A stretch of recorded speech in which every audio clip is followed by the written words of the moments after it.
When Ava and I started dating, everything between us felt easy.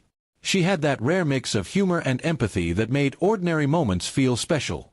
We'd known each other since college, but it wasn't until a few years later that friendship turned into something more. I trusted her completely. She was my confidant, my calm, and the one person who could read me without words. One Friday evening, after a long week at work, I was sitting on the couch when my phone buzzed. It was a message from Ava. "Hey, don't be mad, but I accidentally sent something to the group chat." My heart skipped for a second. The group she was talking about was one we both shared, her close friends and mine. I asked what she meant, but there was a long pause before she replied, "It was something personal. I already deleted it, I'm so sorry." I felt a wave of confusion more than anger. "What did you send?" I typed back, trying to stay calm. A minute later, she called me.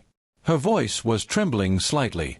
It was a screenshot of our conversation from last night, the one where you opened up about your family. I meant to send it to my cousin because she's been through something similar. I didn't realize I sent it to the group until it was too late. For a few moments, I didn't know what to say. The conversation she was talking about had been deeply personal.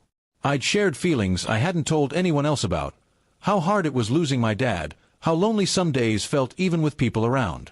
Knowing that others might have seen those words made my chest tighten. "Did they read it?" I asked quietly. "I don't know," she whispered, "but I deleted it within seconds. I swear." I wanted to believe her. I really did. But part of me felt exposed, like a private door had been opened without my permission. That night, I couldn't sleep. I kept replaying the thought that my grief, something sacred and painful, might have become just another topic in a group chat. Ava sent several messages apologizing, saying she hadn't meant to hurt me, but I needed space to think. The next day, I went out for a walk to clear my head. The city was loud and busy, but my thoughts drowned everything out. I knew Ava wasn't malicious. She was careless, yes, but not cruel. Still, trust is a fragile thing. Once it cracks, even slightly, you start to see everything differently. Later that evening, one of Ava's friends, Julia, texted me privately. "Hey, I saw the message yesterday. Don't be upset." Nobody laughed or said anything. "We all told Ava to call you and make it right." That message changed something for me. It reminded me that people could be kind, even in awkward situations. Maybe what mattered wasn't the mistake itself, but how we handled what came after. When Ava came over that night, she looked nervous. "I don't expect you to forgive me right away," she said, sitting down beside me. "I just want you to know I didn't share it to make fun of you. I was trying to help my cousin, but I should have asked you first. That's on me." Her voice cracked a little, and for the first time since it happened, I could see the guilt written all over her face. I took a deep breath. "It's not about the message anymore," I said quietly. "It's about boundaries. Some parts of our lives are meant to stay between us.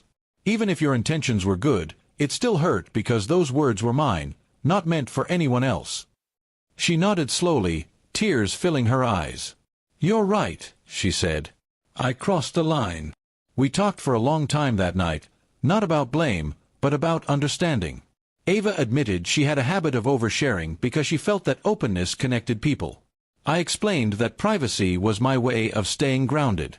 Somewhere in the middle of that conversation, we found a balance we hadn't realized we needed. Over the next few weeks, things felt different but not broken. I could tell she was trying. She'd ask before sharing anything, and she'd listen more carefully when I spoke. Slowly, the unease started to fade. Sometimes, when we truly care about someone, forgiveness doesn't come with a single moment. It comes with effort repeated over time. Months passed, and that accidental message became something of a turning point in our relationship. It forced us to communicate more honestly about boundaries and respect, things couples often assume but rarely define. The trust we rebuilt wasn't perfect, but it was stronger because it was tested. One evening, while we were having dinner with friends, Ava reached for my hand under the table. I looked at her and saw genuine warmth, the kind that doesn't need words to explain itself. She smiled softly and whispered, "Thank you for not giving up on me." I squeezed her hand back and said, "We both learned something. That's what matters."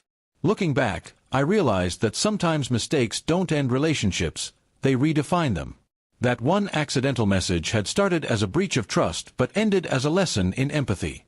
We both learned that love isn't about perfection. It's about patience, growth, and the willingness to start over, even after the hardest misunderstandings.